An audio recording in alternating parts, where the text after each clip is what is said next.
mag-isa, mga anino, dalawang magkapatid ang naglakad sa ilalim ng langit. May mga pusong ginto, ngunit isa'y naging malamig. Isang kwento ng pag-ibig na itinadhana. Sa bawat putil at bawat binhi, si Cain at Abel, dalawang pusong dapat pangunahan.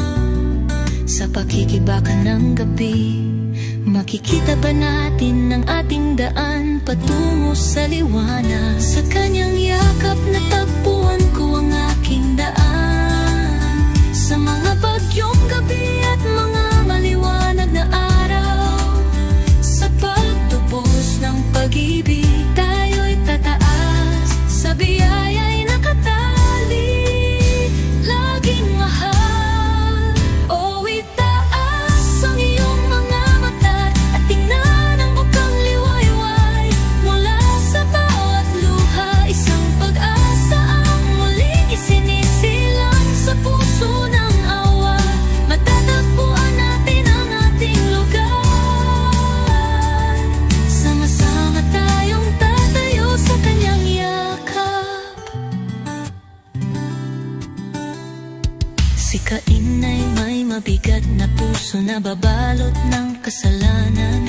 Nais ng kapayapaan sa kanyang loob, ngunit ang awa ay bumubulong sa dilim. Isang pagkakataon upang magpagaling, upang ayusin ang puso. Kahit bumagsak ang mga anino at nagwawasak ang mga desisyon, tunay ang pag-asa at nandito ang pag-ibig. Sa bawat pagkatala, bawat pagbasa, hahawakan tayo ng mga bisig ng biyaya. Sa kanyang yakap natagpuan ko ang aking daan. Sa mga bagyong gabi at mga maliwanag na araw, sa pagtubos ng pag-ibig, tayo'y tataas. Sa biyaya'y nakatali, laging mahal. O itaas ang iyong mga mata at tingnan ang bukang liwayway. Mula sa bawat luha, isang pag-asa ang muling isinisilang sa puso ng awa. Matatagpuan natin ang ating lugar. Sama-sama tayong tatayo sa kanyang yakap.